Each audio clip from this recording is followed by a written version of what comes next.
Baik, Assalamualaikum warahmatullahi wabarakatuh. Kami dari kelompok 7 akan mempresentasikan salah satu materi dari mata kuliah Filsafat Ilmu, yaitu Tren Perkembangan Statistika pada abad ke-21. Pertama-tama, izinkan saya memperkenalkan anggota kelompok kami terlebih dahulu. Yang pertama, saya sendiri, Hans Franklin Bahrudin Wawengkang. Yang kedua, Muhammad Alfiransyah Taufik. Dan yang ketiga, Syafriyandi Kudo. Baik, kita langsung saja kepada pembahasannya. Carl Pearson, Fisher, Neyman, dan Watt selama setengah abad telah meletakkan dasar statistika yang berbasis matematika. Sehingga beberapa penelitian dan pembelajaran statistika di perguruan tinggi umumnya didasarkan pada beberapa pedoman atau dasar yang ditemukan oleh tokoh-tokoh tersebut. Penggunaan statistika secara luas terkadang timbul kontroversi di antara para ahli tentang pemilihan model data, penggunaan prior probability, dan interpretasi hasil. Hasil analisis terhadap data yang sama dengan lain konsultan statistika dimungkinkan terjadi perbedaan kesimpulan. Statistika induktif dapat dipakai untuk menangani masalah di mana perolehan data dirasakan perlu efisiensi atau perlu biaya yang mahal, sehingga umumnya dapat diatasi dengan analisis dengan sampel-sampel ukuran kecil. Di era milenium, dengan dominasi teknologi informasi, database yang besar, interaksi dengan komputer dan informasi yang kompleks, maka menurut C.R. Rao dalam tulisannya pada tahun 14 November 2001 yang berjudul Has Statistics a Future? If so, in what form? Statistika yang berdasarkan pada model-model probabilistik tidak mencukupi, sehingga metode-metode yang akan muncul diarahkan untuk menjawab tantangan zaman yang diberi nama data mining. Istilah data mining atau penambangan data ini menurut Nasution pada tahun 2002 awalnya berasal dari para ahli ilmu komputer yang dalam sehari-harinya bekerja dalam dunia kecerdasan buatan.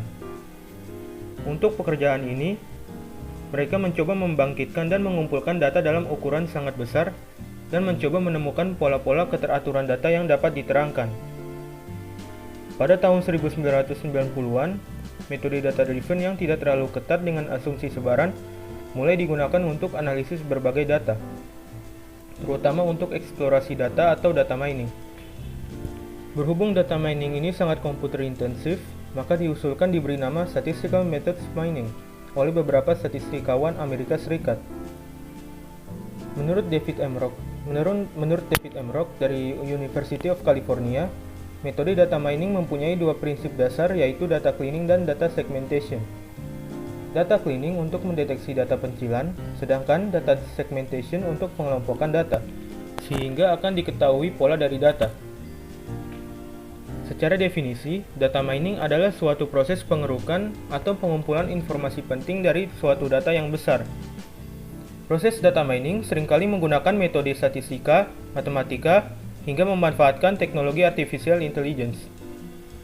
Nama alternatifnya yaitu knowledge discovery atau mining in database, knowledge extraction, data pattern analysis, data archaeology, data dredging, information harvesting, business intelligence, dan lain-lain.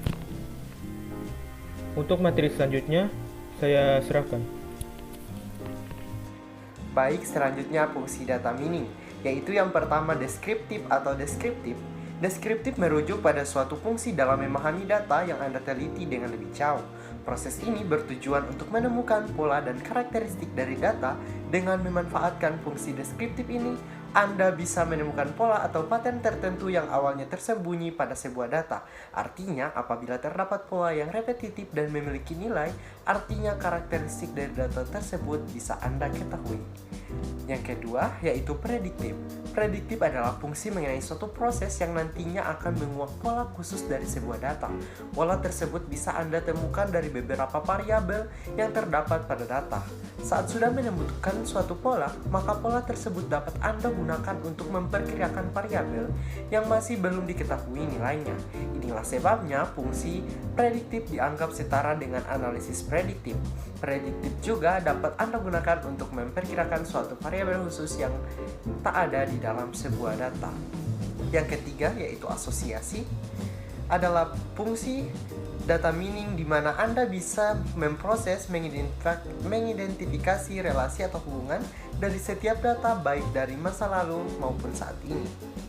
Yang keempat yaitu klasifikasi, berfungsi untuk menyimpulkan beberapa definisi karakteristik pada suatu grup atau kelompok data.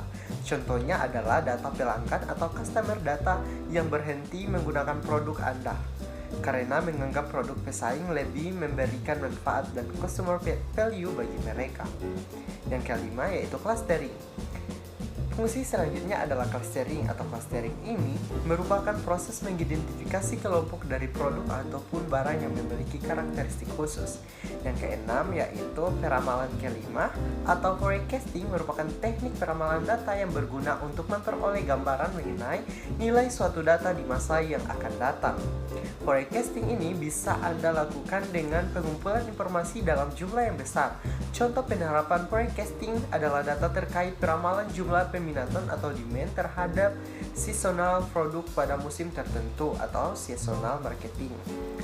Yang ketujuh dan terakhir yaitu sequencing. Fungsi yang terakhir adalah sequencing, yaitu proses identifikasi tiap hubungan yang berbeda pada periode waktu tertentu.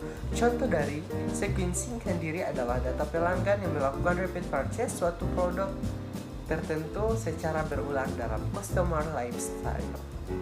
Baik, saya akan melanjutkan materi tentang tren perkembangan statistika di abad 21. Penambangan data bisa digunakan di berbagai sektor, mulai dari sektor bisnis, manajemen, keuangan, dan lain sebagainya. Berikut contoh penerapan data mining di beberapa sektor. Yang pertama, market analysis dan manajemen. Dalam sektor pemasaran, biasanya data mining digunakan untuk pemasaran target, manajemen hubungan pelanggan, analisis pasar, cross-selling, dan segmentasi pasar.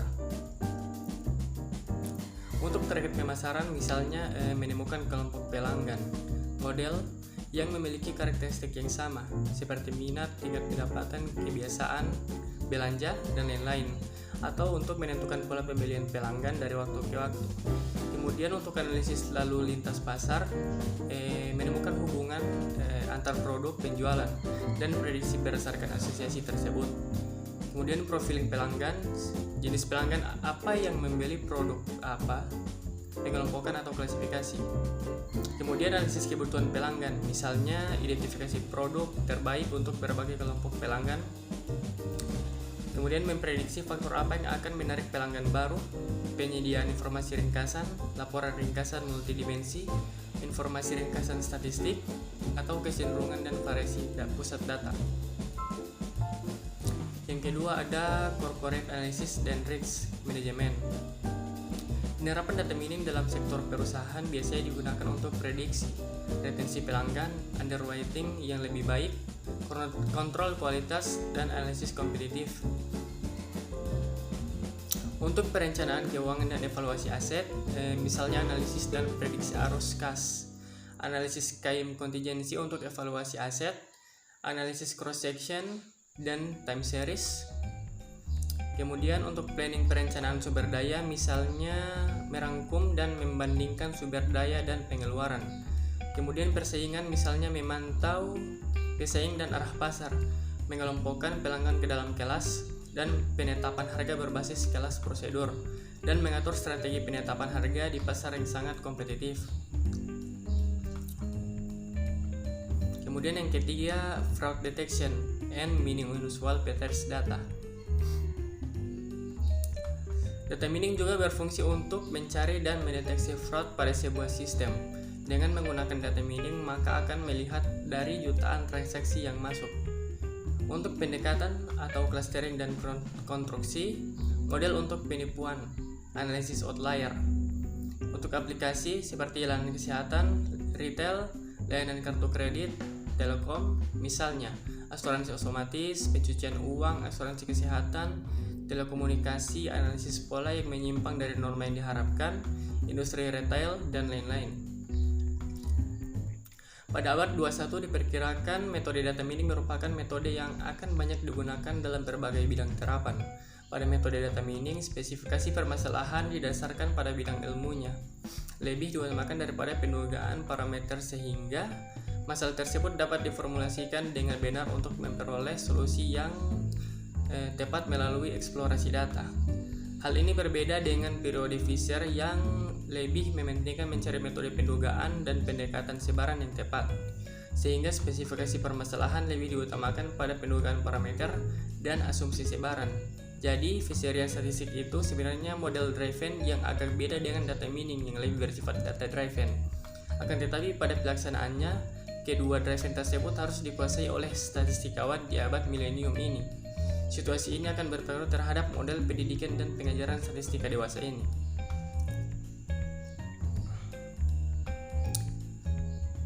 Emmanuel Parzan baru-baru ini menuliskan tentang data mining, statistical methods mining, and history of statistics.